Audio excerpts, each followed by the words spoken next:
आज हम सीखेंगे एलसीएम। क्या सीखेंगे? एलसीएम की फुल फॉर्म क्या है? भाग क्या होता है? एलसीएम की फुल फॉर्म एलसीएम की जो फुल फॉर्म है वो है लोवेस्ट कॉमन मेथड। ठीक है, जिसको हिंदी में लघुत्तम समापवर्तक कहा जाता है। क्या कहा जाता है? समापवर्तक। अब हम कोई भी संख्या लेंगे और उनका क्या निकालेंगे? एलसीएम निकालेंगे। ठीक है, बताओ भाई कोई संख्या।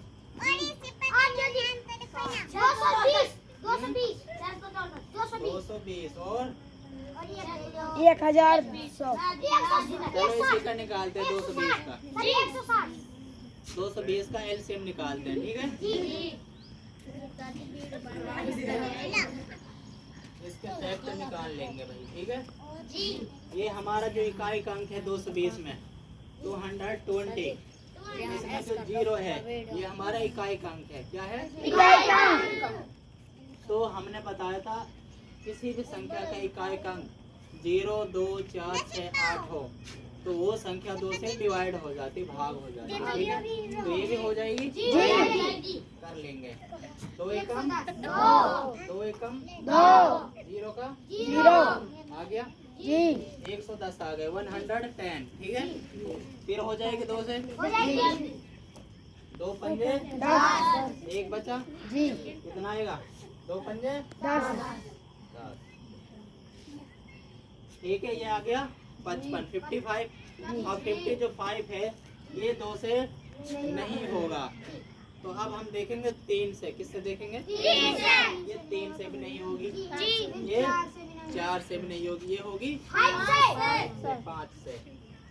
5 एकम 5 एकम 5। ठीक है, ये आ गया हमारा 11। क्या आया? 11 आ गया। 11 एक ऐसी संख्या, 11 भी किसी संख्या से 11 ओनली अपने आप ऐसे होगी समय से। 11 एकम 11। इसके निकाल लेंगे, फैक्टर लिख लेंगे यहाँ पर।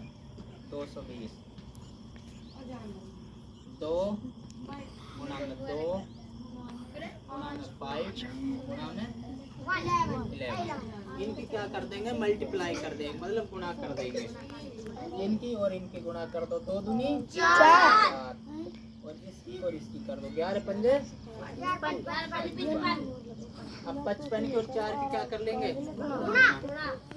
ये हमारा 55 है, इधर कर लेते हैं सिंपल तरीके से। 4 पंजे 20। 2 गया 4 पंजे 20 2 22। तो कितना आया? 220। ये आया हमारा 220। क्या आया? ये एलसीएम आया। ठीक है, ऐसे निकालते हैं। आया समझ में? और जब एचसीएफ निकालेंगे तो एचसीएफ क्या है? 2 संख्याओं का निकालते। कितनी संख्याओं का निकालते? और 2 संख्याओं में जो उनके गुणनखंड है, जो उनके फैक्टर हैं, जो कॉमन आ रहे हैं उनको ले लेते हैं और उनकी मल्टीप्लाई करके लिख लेते हैं। ठीक है, ऐसे निकालते हैं एचसीएफ। ठीक है।